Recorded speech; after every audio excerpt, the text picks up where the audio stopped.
What is up, ladies and gentlemen? Sgt Mooby here, and today I am bringing you a little bit of domination on Seatown. I am using the UMP-45 with a silencer, and my perks are Sleight of Hand, Quick Draw, and Stalker, I think.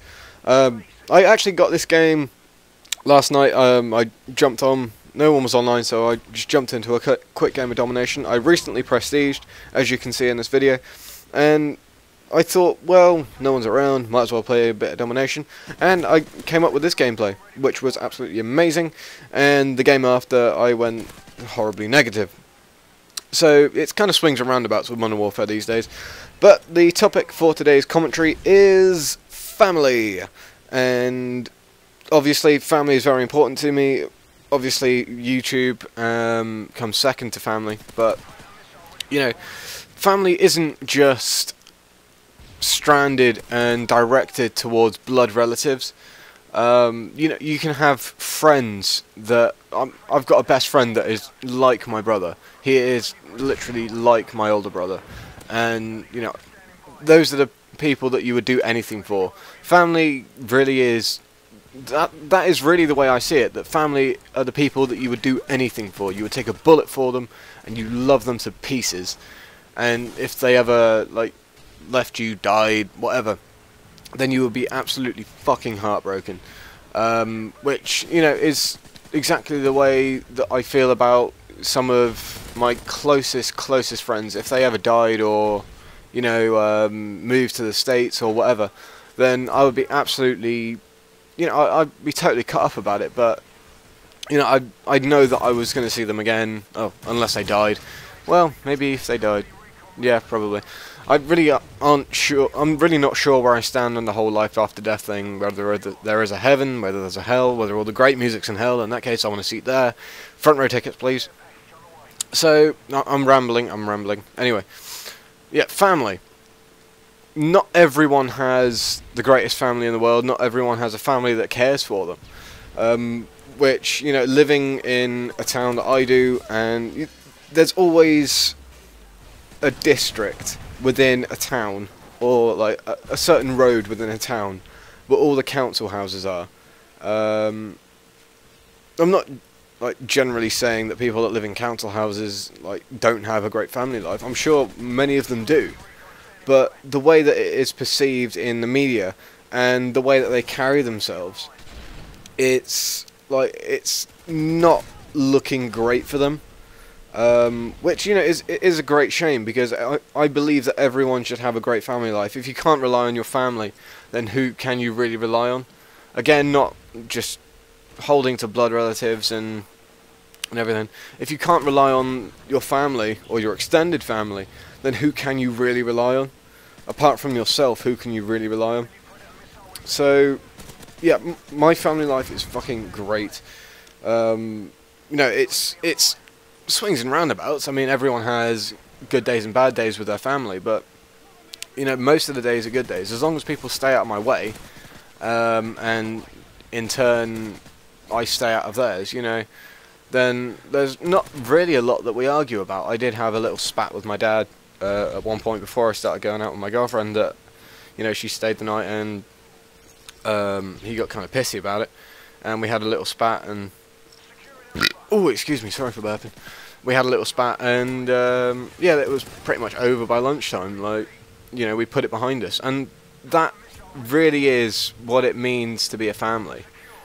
Well, it's one of the things what it means to be a family. You know, you can have your disagreements, you can have your arguments, but after a while it doesn't seem like as big. Like, you know, when you have those big arguments in, like, when you're 13, 14, with your parents, and you go, I hate you, I never want to see you again.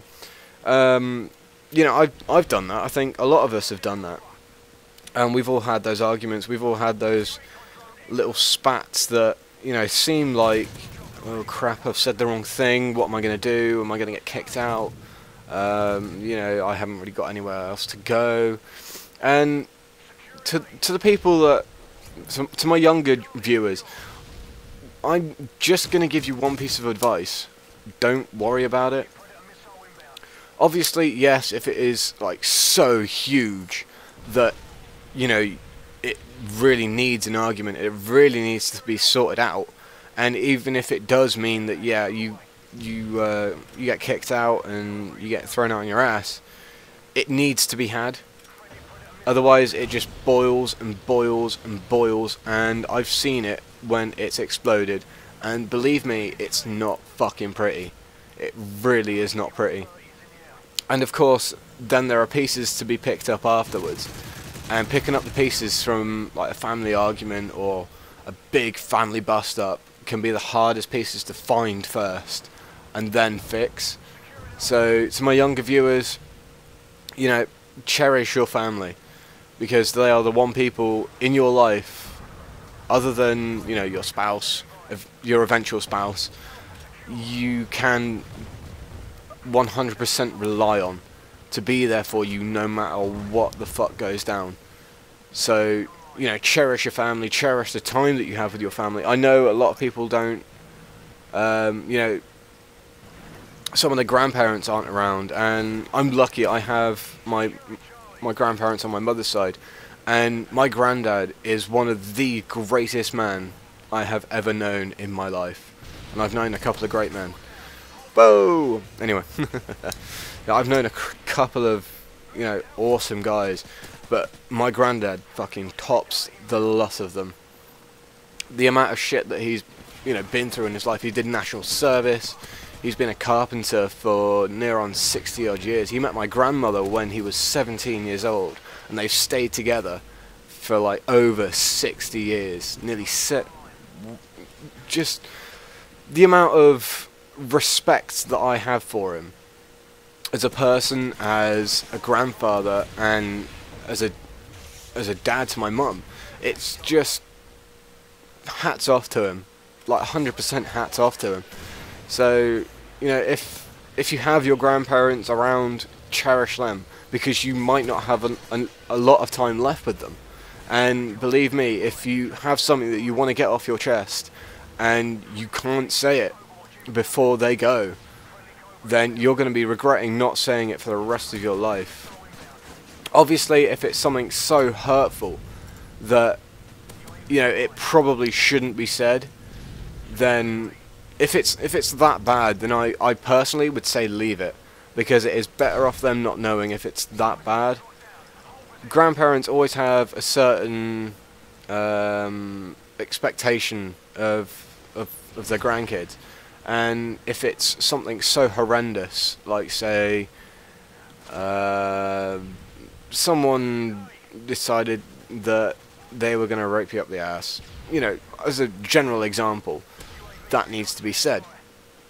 If it's something like, I've killed someone, and you know them, then that kind of shit really does not need to be said.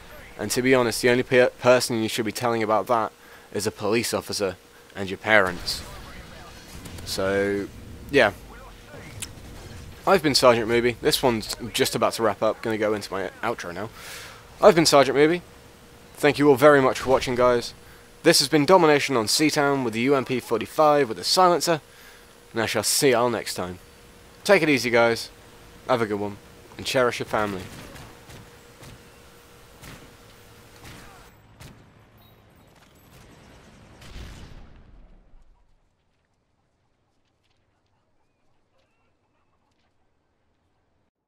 Be sure to follow me on Twitter. That way you'll get all the latest from me, how many videos I've uploaded, what I had for breakfast, and how much of a hangover I had last Saturday night.